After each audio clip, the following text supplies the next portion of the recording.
This content is for kids. It's not for kids. Isn't that what I said? No, it's not for kids. If you are 13 years or younger, this is not for you. Do I have to kill somebody in order to actually make that point across? No, man, you don't have to kill no one. Wait a second. Oh, no. We return to our planet. The High Court may well sentence you to torture.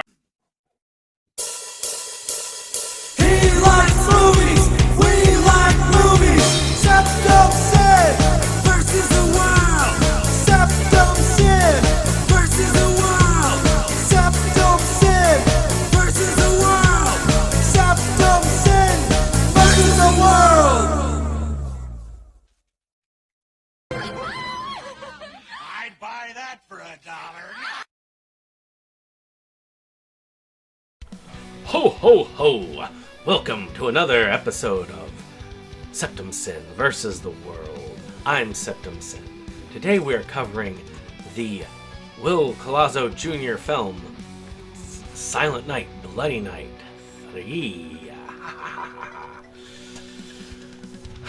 This is the third installment, obviously, of the Silent Night, Bloody Night series. I think the tagline is Descent. And this one goes in a different direction, really. Not only that, but it's the first one here on the series to have a Blu-ray release. And Retrosploitation actually seemed to care about this one, which I didn't feel like they cared at all for the other two. So this one has a barrage of special features, looks really good on the disc, and has a good functioning menu.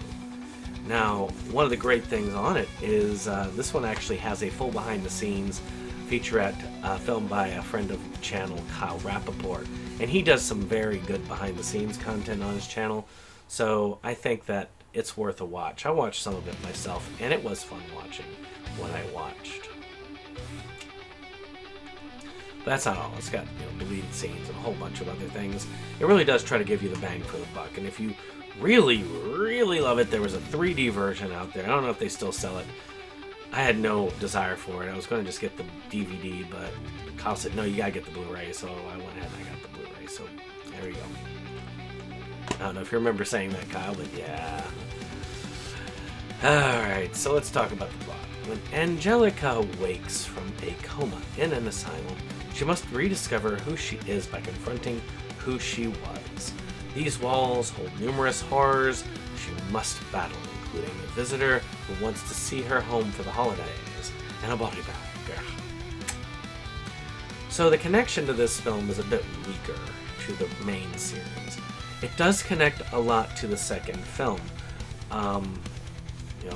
beyond that, because it does take place after the ending. It does use a different actress for Angelica, and they explain it away in an interesting way at the end, but I won't say it because I don't try not to give spoilers of these things if you want to watch it yourself.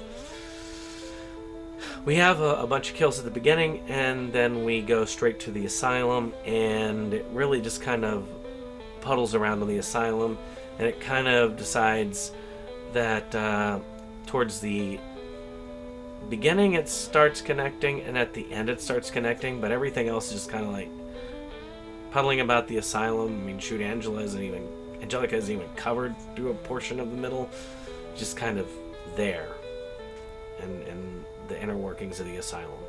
I felt like it's kind of poorly paced. It's a bit jerky in motion, and there are parts of it, especially the middle, that drag and kind of give you that. I mean, this is a Colazzo film, and it definitely feels like a Colazzo film. It's got that type of humor, it's got that same type of feel to it. It just feels like that. So, for better or for worse. I mean, I thought Amityville Thanksgiving was pretty decent. I thought that Camp Blood 9 was pretty decent. And this one, I think, falls into that range. It's just, it kind of meanders a bit. Like they just lost their focus, and they just went off in an odd direction.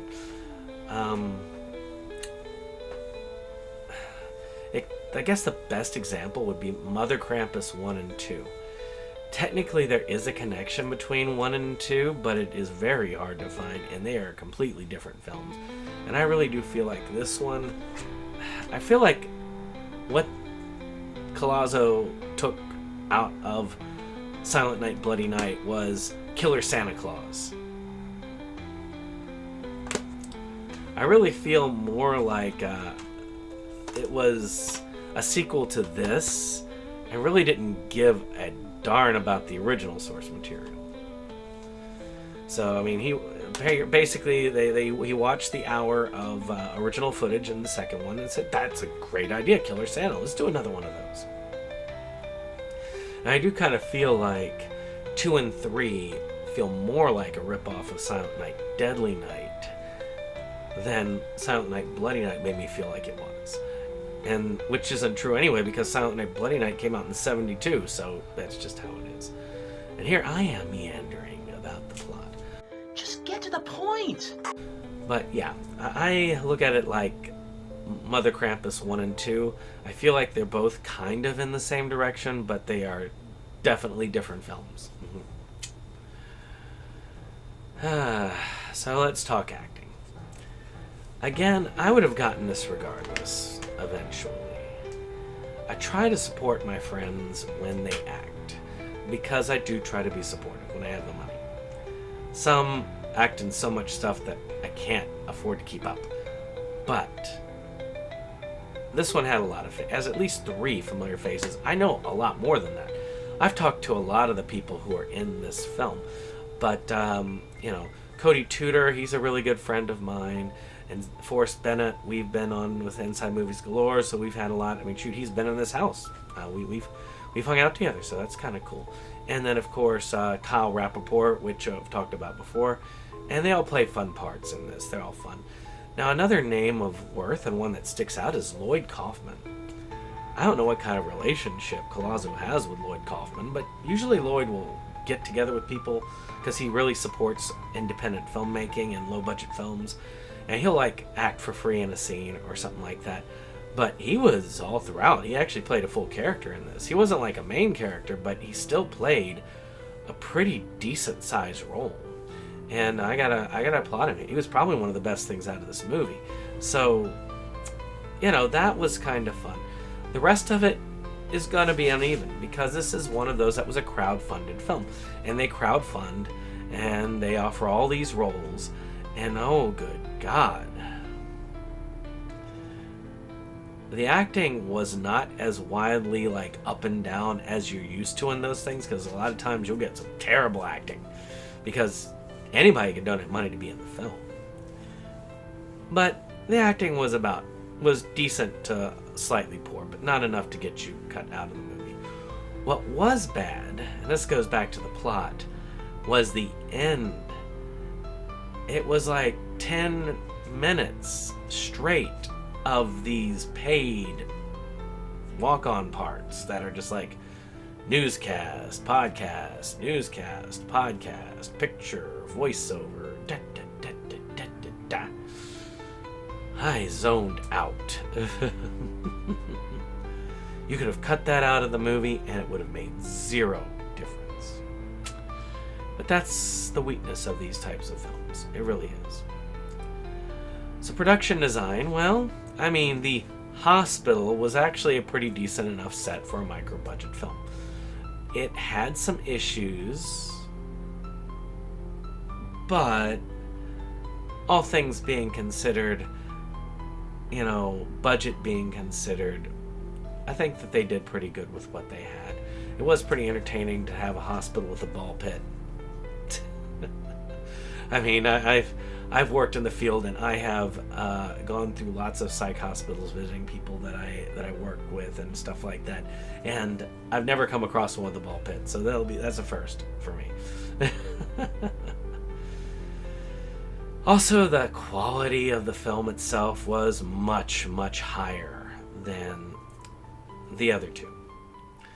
Leagues higher. Lighting was better, editing was better.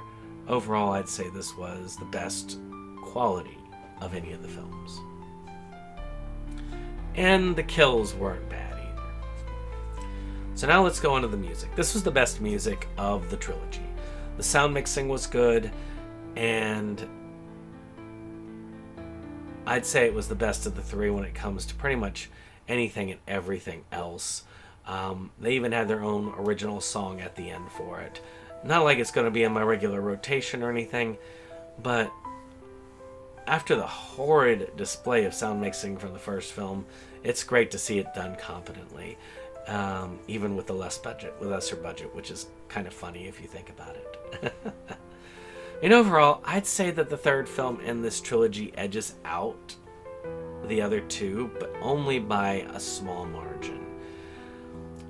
I would say that though I don't consider this offensive, I don't really consider this terrible in any way, much like the other three, they're going away and probably not going to be a part of my holiday rotation anytime soon. But that's not all. That's just my humble opinion. But I also want to try and find out who is going to be wanting this on their regular rotation. Who is this person who's going to be like, this is the ultimate Christmas film. I will watch this every year. Well, I've got 3 ideas.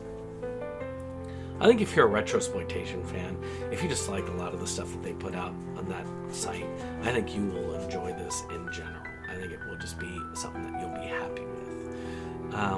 Usually most people who love those films, they're about the same quality usually, so you probably would like them. Then people who are Colazo fans, a lot of his films have a very similar tone, similar feel, so if you love one, you'll love all the others, I'm pretty sure.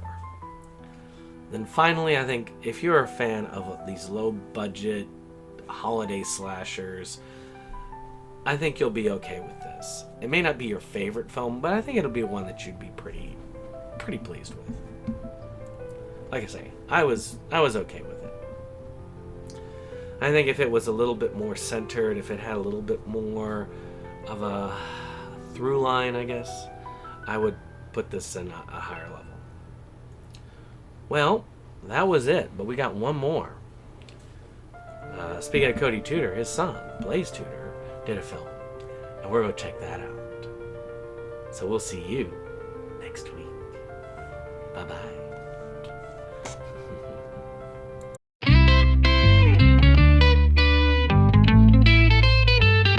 SeptumSin versus the world.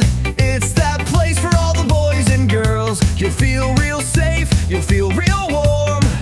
It's a cozy place to ride out the storm. SeptumSin!